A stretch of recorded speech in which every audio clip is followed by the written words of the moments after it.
Cinema உள்ளவரை இவர் பேர் இருக்கும், புகழ் இருக்கும். வைரமான படைப்புகள், தங்கமான கதைகள், முத்தான நடிப்பு, முந்தானையில் முடித்து வைத்து சிறப்பு. எல்லார் இதயங்களிலும் எளிய படைப்புகளை எட்டு நிரப்பிய எங்க சின்ன ராசா கே பாக்யராஜ் அவர்களை பேச அழைக்கிறோம்.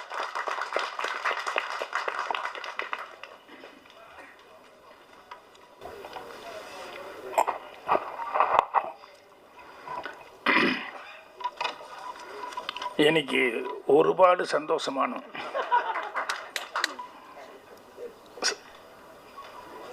ഹീറോയിൻ അറിയോ ഏതുകൊണ്ടാണ്? இல்லை, ஒரு தமிழ் ஆட்களையும் தமிழ் இண்டஸ்ட்ரியும் நம்பி ஒரு மலையாள டீமே சேவகர் படத்து மூலமாக இங்கே வந்திருக்காங்க அப்படின்னு சொல்லும்போது அதுக்கு தான் ரொம்ப சந்தோஷமாக இருக்குது. உங்களுக்கு அதுக்காக ப்ரொடியூசர் ராஜன் ஜோசப் அவர்களுக்கு நன்றி தெரிவிச்சுக்கிறேன். அதே மாதிரி டைரக்டர் அவருக்கும் என்னுடைய நன்றியை தெரிவிச்சுக்கிறேன். ஏன்னா கண்டிப்பாக உங்களுக்கு அவர் இவ்வளோ கூட்டம் இருக்குன்னு சொல்லிட்டு நம்ம போஸ் பேசும்போது சொல்லிக்கிட்டு இருந்தார். கூட்டம் மட்டும் இல்லை, உண்மையான ஆதரவு கொடுக்குற கூட்டமே இங்கே இருக்குது. எந்த இண்டஸ்ட்ரியிலேருந்து வந்தாலும் மரியாதைக்குரிய பத்திரிகை நண்பர்கள், ஊடக நண்பர்கள் எல்லாத்துக்கும் என்னுடைய பணிவான வணக்கம் தெரிவிச்சுக்கிறேன். மற்றும் வந்திருக்க எல்லாத்துக்குமே என்னுடைய பணிவான வணக்கம். படத்தோட டைட்டில் சேவகன். உண்மையிலேயே ரியல் லைஃப்லேயும் சேவகனாக இருந்துட்டு, இன்னும் குறிப்பாக தமிழ் இண்டஸ்ட்ரிக்கு சேவகனாக இருக்கிற ராஜன் சாருக்கு என்னுடைய தெரிவிச்சுக்கிறேன். அதே நேரத்தில் ராஜன் சார் விஷயத்தில் கொஞ்சம் பெண்கள் கல்யாணம் ஆகாத பெண்கள் கொஞ்சம் கேர்ஃபுல்லாக இருங்க. ஏன்னா கல்யாணம் ஆகாத பெண்கள்னால் அவர் சேதாரம் இருக்கா இல்லையா அப்படின்னு அவர் சொல்லிட்டு இருக்கும்போது ஒரு வார்த்தை சொன்னார். என்னென்னா, தயாரிப்பாளர் இல்லை அப்படின்னா நடிகர் இல்லை, டைரக்டர் இல்லை, விநியோகஸ்தர் இல்லை, யாருமே இல்லை அப்படின்னு சொல்லிட்டு அது உண்மை தான். ஆனால் கதை இல்லைன்னா தயாரிப்பாளர் இல்லை.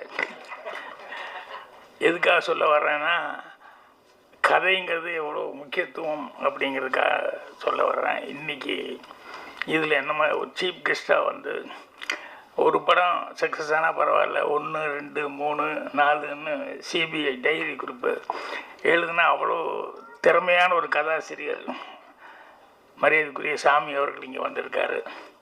ஸோ அவரை பார்த்தது எனக்கு ரொம்ப சந்தோஷமாக இருக்குது. ஏன்னா ஒரு படம் ஒரு தடவை வர்றதுங்கிறது பெருசு.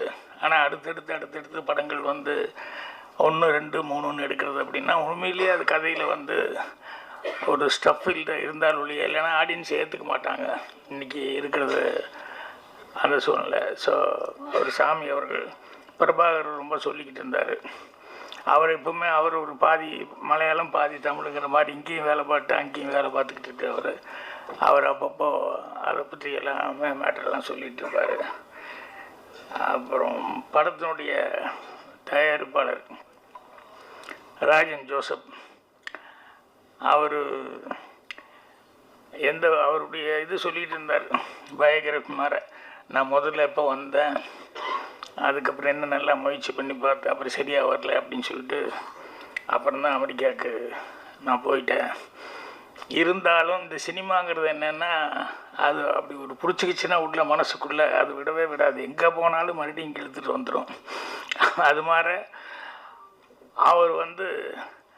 அவர் சுய சம்பாத்தியத்துக்கு வச்சுட்டு இண்டஸ்ட்ரிக்குள்ளே வந்ததுங்கிறது பெரிய சமாச்சாரம். மலையாளத்துலேயும் படம் எடுத்திருக்காரு. அதுக்கப்புறம் இந்த படம் தமிழில் எடுக்கணும் அப்படின்னு சொல்லிட்டு உண்மையிலேயே தமிழ் மேலே ஒரு ஆர்வத்தோடு வந்திருக்காரு. ஸோ அவருடைய அந்த முயற்சிக்கு அந்த பணம் நஷ்டம் இல்லாமல் பண்ணுறதுக்கு டைரக்டர் 25 நாளில் இந்த படத்தை முடிச்சிருக்காரு. அப்படிங்கும்போது அப்போ எந்த அளவுக்கு அவர் ஸ்ட்ரெயின் பண்ணி பிளான் பண்ணி எடுத்திருப்பார் அப்படிங்கிறது. ஏன்னா 16 நாள்லாம் எடுக்கும்போது 32 நாள் தான் நினைக்கிறேன் அந்த மாதிரி. ஆனால் அது எவ்வளோ பெரிய வெற்றி, அதுலேருந்து எத்தனை பேர் எல்லாம் சாதனையாளர்கள் அதுக்கப்புறம் பின்னால் வந்தாங்க அப்படின்ட்டு. ஸோ பிளானிங் அப்படிங்கிறது இன்றைக்கி இண்டஸ்ட்ரி இருக்கிற சூழ்நிலைக்கு கண்டிப்பாக கரெக்டாக பிளான் பண்ணி பண்ணாங்கன்னா அது தயாரிப்பாளரை காப்பாற்றும். தயாரிப்பாளர் காப்பாற்றினா அவர் அமெரிக்காவிலேருந்து ஒரு அடுத்தடுத்த ஒரு படம் எடுக்கிறதுக்கு அவருக்கு ஒரு ஆர்வமாக இருக்கும்.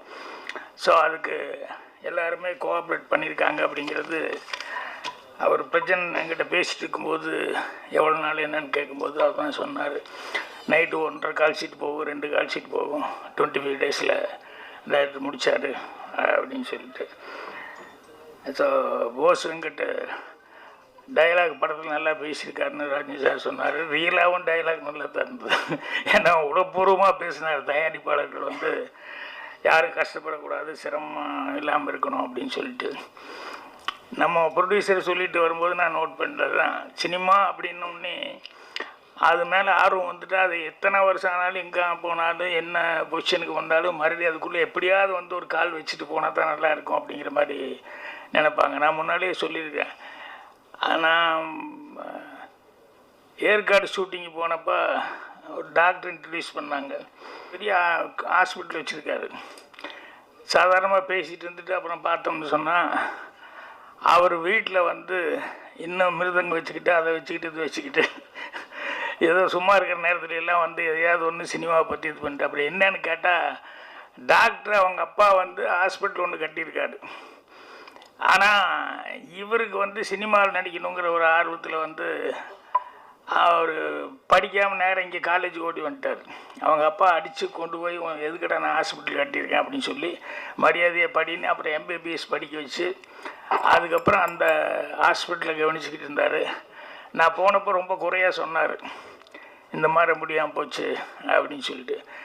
எப்பவுமே அவ்வளோ ஃபீலிங் வந்ததுக்கப்புறம் வந்து அவர் 2 குழந்தைகளையும் பெற்றுட்டார், எல்லாமே பண்ணார். அவரே கொஞ்சம் ஹியூமரான ஆள் தான். சாதாரணமாக எங்கிட்ட எத்தனை குழந்தைங்க என்னார், நான் 2 அப்படின்னு சொல்லி உங்களுக்கு கேஷுவலாக உங்களுக்கு எத்தனை குழந்தைங்க அப்படின்னேன். எனக்கு 2 அப்படின்னு சொல்லிட்டு அடுத்ததுக்கு அஃபீஷியலி அப்படின்னாரு. அந்தளவுக்கு ஹியூமர் சென்ஸ் உள்ள ஒரு டாக்டர். ஸோ அவருக்கு நடிக்கணும்னு நினச்சி நடிக்க முடியாமல் போயிடுச்சு அப்படிங்கும்போது மனசுக்கு கஷ்டமாக இருந்தது. இல்லை அது அது அந்த ஃபீலிங்லேயே ஒருத்தர் கடைசி வரைக்கும் இருக்கக்கூடாது அப்படிங்கிறதுக்காக ராசுகுட்டி படத்தில் அவர் ஐஸ்வர்யா அப்பாவை போட்டு நடிங்க அப்படின்னு சொல்லிட்டு, உங்களை ஸ்க்ரீனில் பார்த்துட்டா இத்தனை நாள் கஷ்டப்பட்டதெல்லாம் சரியாக போகும் அப்படின்னு சொல்லிட்டு ராசுகுட்டியில் அப்பாவை நடிக்க வச்சேன். அவருக்கு அப்பாவாக நடித்ததை விட ஐஸ்வர்யாவுக்கு அப்பாங்கிறது அவர் இன்னும் ரொம்ப பயங்கரமான சந்தோஷமாக ஃபீல் பண்ணிட்டு. அந்த மாதிரி சில பேர்த்துக்கு நடிக்கணும் அப்படின்னு சொல்லி ஒரு ஆர்வம் வந்துருச்சு அப்படின்னா ஏதாவது ஒரு விதத்தில் அவங்கள நடிக்க வச்சோம்னா அவங்களுக்கு அப்படி ஒரு சந்தோஷமாக இருக்கும். எனக்கு தெரிஞ்சு லால்குடி நாங்கள் ஊமன்னு சொல்லுவோம், அவர் பேர் முனுசாமி. ஆனால் எனக்கு பயங்கரமான ஃபேனு. எப்போவுமே என்னுடைய பிறந்தநாள்லேருந்து எல்லாத்துக்கும் வந்துடுவாப்புல. அப்புறம் அவன் வந்து அவங்ககிட்ட இந்த ஏதாவது ஒரு டிஃபெக்ட் இருக்கவங்ககிட்ட வேறு ஏதாவது ஒன்று பிரமாமாக ஒரு டேலண்ட் இருக்கும். அவர் வந்து லிப் ரீடிங் யார் பார்த்தாலும் என்கிட்ட பேசிகிட்டு இருக்கும்போது எல்லாத்தையும் பார்த்துட்டுன்னா அது லிப் ரீடிங் வச்சுக்கிட்டு அவங்க என்ன பேசுனாங்க எது பேசுனாங்க கரெக்டாக என்கிட்ட சொல்லுவாப்புல, கம்யூனிகேட் பண்ணுவாப்புல. அவருக்கு நடிக்கணும்னு ஒரு ஆசை, ஊமை. ஆனால் நான் பிடிச்சி போட்டேன், வர நடி வா அப்படின்னு சொல்லிட்டு. அவங்ககிட்ட என்ன ஸ்பெஷாலிட்டின்னா தமிழ் பேசுகிறது எல்லாமே புரியும், யார் என்ன பேசுகிறாங்க என்னங்கன்னு தமிழ் நல்லா புரியும், கொஞ்சம் படிக்கவும் செய்வாப்புல. இப்போ அவரை டிடிஆரை போட்டு பவுனுதால் வந்து அதில் ஒரு டைலாக் ஒன்று எழுதி கொடுத்தேன். நான் டிக்கெட்டெல்லாம் வந்துடுவேன், அவர் அப்படியே மேலேருந்து கீழே வரைக்கும் பார்த்துட்டு எந்த ஊர்லேருந்து வர்ற அப்படின்னு சொல்லி கேட்கணும். இப்போ டிக்கெட்டெல்லாம் வந்திருக்கிய அறிவில்லை, எந்த ஊர்லேருந்து வர்ற அப்படின்னு. இது வந்து எழுதி கொடுத்துட்டேன். எழுதி கொடுத்தோடனே உடனே அதை வாங்கி பார்த்துட்டு நான் டேக்கில் சொன்னேன், எதோ இதா அப்படின்னு சொல்லிட்டு டக்குன்னு அந்த லிப்பு மட்டும் அந்த டைமிங் கொடுப்பாப்புல. இதை அந்த படத்துலலாம் நடிக்க வச்சதுக்கப்புறம் தேட்டரில் வந்து படம் பார்க்குறவங்க அந்த ஊருக்காரங்க இருப்பாங்க இல்லையா, அந்த ஆள் பேச மாட்டார், ஊமை அப்படின்னு தானே எல்லோரும் நினச்சிருப்பாங்க. அவர் திடீர்னு தமிழில் பேசுகிறாருன்னு டப்பிங்கில் எல்லோரும் எப்படி அந்த ஆள் பேசுகிறேன் எப்படி அந்த ஆள் பேசுகிறான்ட்டு எல்லோரும் அவர்கிட்ட கை கொடுத்து எப்படின்னாங்க. அது அவருக்கு எவ்வளோ சந்தோஷமாக இருக்குது அப்படிங்கிறது. அதுக்கப்புறமா அந்த மாதிரி நிறைய பேர் இருக்காங்க கேரக்டர்ஸு. ஸோ அவங்களுக்கெல்லாம் அந்த ஆர்வம் அப்படிங்கிறது வந்து கடைசி வரைக்கும் இருந்துகிட்டு இருக்கும். ஸோ இதில் இவர் வந்து படம் எடுக்கிறது மட்டும் இல்லாமல் நடிக்கவும் செஞ்சிட்டாரு. அந்த படம் அவசியம் நான் பார்க்கணும், மலையாளத்தில் செஞ்சது இல்லையா. ஸோ இந்த படத்தில் எல்லாம் ஒர்க் பண்ணவங்க எல்லாருக்குமே வந்து கண்டிப்பாக பிரஜன், ஆறுகளம், நரேன், போஸ் வெங்கட், சகானா எல்லாத்துக்கும் அட்வான்ஸாக என்னுடைய வாழ்த்துக்கள் தெரிவிச்சுக்கிறேன். ஏன்னா அவர் நல்ல ப்ரொடியூசர் கிடச்சிருக்காரு, அதே நேரத்தில் நல்ல டைரக்டரும் கரெக்டாக பிளான் பண்ணியிருக்காரு. அதனால் படம் கண்டிப்பாக நல்லா இருக்கும் அப்படின்னு சொல்லிட்டு எனக்கே ஒரு நம்பிக்கை வந்திருக்கு, பார்க்கணுன்னு சொல்லி. அப்புறம் மியூசிக் டைரக்டர், நான் சிங்குன்னு ரொம்ப செல்லமாக சொல்லுவேன் எப்போவுமே. என்கிட்ட அறிமுகமானதுலேருந்து மோகன் அப்படின்னு சொல்லி கூப்பிட்றதுங்கிறது ரொம்ப ரேரு. நான் சிங்குன்னு தான் சொல்லுவேன். ஸோ அவர் வந்து எப்போ பாரு கோடம்பாக்கத்தில் வந்து ஏவிஎம் ஸ்டுடியோவுலேயே சுற்றிக்கிட்டு இருப்பார். எனக்கு தெரிஞ்சு ரொம்ப காலமாக நான் சந்தித்த நாள்லேருந்து சுற்றிக்கிட்டு இருக்காரு. என்றைக்கா ஒரு நாளைக்கு அந்த இடத்த பிடிச்சிடுவேன் அப்படின்னு சொல்லிட்டு இன்றைக்கி கரெக்டாக பேர் வந்து டைட்டில் வந்து ஃபஸ்ட்டு படம் பல படம் முயற்சி பண்ணார். ஆனால் இந்த படம் தான் வந்து அவருக்கு கரெக்டான ஒரு சொல்லக்கூடிய பேர் சொல்கிற அளவுக்கு ஒரு படமாக வந்திருக்கு. அவர் எல்லோரும் சொன்ன மாதிரி அந்த நீலாம்பரி பாட்டுன்னு நல்லா இருந்தது. அந்த பள்ளிக்கூட மணியோசை கேட்டேன்னு சொல்லி காலை நேரம்னு சொல்லிட்டு அந்த மெலடி நல்லா இருந்தது. எனக்கு பரவாயில்லையே, நம்ம சிங்கு நல்லா பாட்டு போட்டிருக்காரு அப்படின்னு சொல்லிட்டு நினச்சிக்கிட்டேன். ஏன்னா அவர் நல்லா, அதாவது மனோரமாகிட்ட எல்லாம் அவ்வளோ வருஷம் இருந்தது அப்படிங்கிறதெல்லாம் வந்து அது எவ்வளோ கரெக்டாக நடத்தி இருந்திருந்தாலும் அவங்க கடைசி வரைக்கும் இவரை வந்து கூட வச்சுட்ருப்பாங்க அப்படின்ட்டு.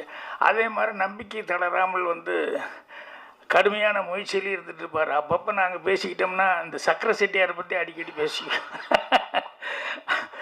அவருக்கு சுகர் இருக்குது, எனக்கும் சுகர் இருக்குது. நான் அவரை நல்லா விசாரிச்சுக்குவேன், அவர் என்ன விசாரிச்சுக்குவார். எப்படி இருக்குது சார், லெவல் எப்படி இருக்குங்க அப்படின்னு. அப்படியே தான் சார் இருக்கு அப்படின்னு ஒருத்தருக்கு ஒருத்தர் வந்து ஆறுதல் சொல்லிக்குவோம். அதுக்கு நடுவுலையும் வந்து அவர் தளராமல் அவர் அந்த ஏவிஎம் ஸ்டுடியோ காலில் எந்திரிச்சோம்னா கரெக்டாக ஒரு வேலைக்கு போகிற மாதிரி கரெக்டாக அங்கே போய் யாராவது கிடைப்பாங்களா என்ன அதுன்னு சொல்லிட்டு அந்த அளவுக்கு வந்து அவர் முயற்சி பண்ணிக்கிட்டே இருப்பார். ஸோ அவருக்கும் இந்த படம் மூலமாக அவர் நல்ல இது. இப்போ சமீபத்தில் நான் வந்து ஒரு படம் ரிலீஸ் ஆகி நல்லா போயிட்டுருக்கு, 35 அப்படின்னு சொல்லி தெலுங்கு படம். அதில் நானும் ஆக்ட் பண்ணியிருந்தேன், பிரின்ஸிபாலாக ஆக்ட் பண்ணியிருந்தேன். அது குழந்தைகளை பற்றி ஒரு சப்ஜெக்டு. தமிழ்லேயும் அடுத்த மாதம் ரிலீஸ் பண்ண போகிறாங்க. தெலுங்கில் ரிலீஸ் ஆகி பெரிய ஹிட் ஆகிடுச்சு. அந்த படத்துக்கு பெரிய ஹீரோஸ் யாருமே கிடையாது. அதில் ஒரு சின்ன பையனை வச்சு, அதுதான் குழந்தை சைக்காலஜி சம்மந்தப்பட்ட ஒரு சப்ஜெக்டு. அந்த டைரக்டரு சாதாரண மீடியமான ஆர்டிஸ்டுகள்லாம் வச்சுருந்தார். ஒரு காமெடியன் ஃபெமிலியரான ஒரு ஆள் இருந்தார். அவர் அது கூட ரொம்ப ஃபெமிலியர் இல்லை, அவரும் அப்போ தான் அப்கமிங்கில் வந்துட்டு இருந்தார்.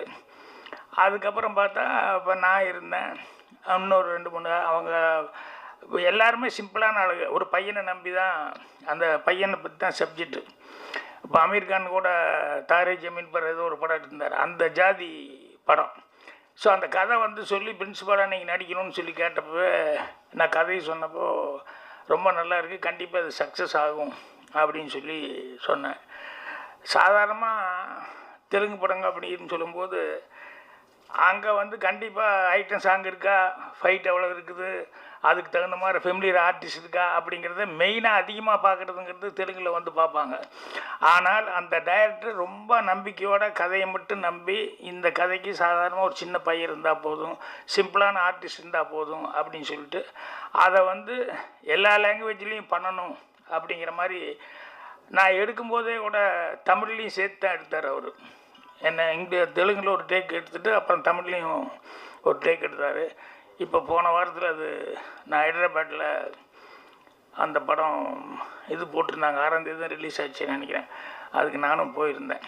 அப்போவே அதுக்கு வந்திருந்தவங்க எல்லாருமே நிறைய பேர் படம் பார்த்துட்டு படத்தை பற்றி ரொம்ப சிறப்பாக சொன்னாங்க. அது இப்போ தமிழில் வேறு ரிலீஸ் ஆக போகுது. எதுக்கு சொல்ல வரேன்னா, தெலுங்கில் வந்து கண்டிப்பாக கம்பல்சரியாக நல்ல நடிகர்கள் வேணும், அவங்க வேணும், இவங்க வேணும், அப்போ தான் அந்த ஆடியன்ஸு பார்க்க வருவாங்க அப்படின்ட்டு இருக்குது. அதே கிடையாது.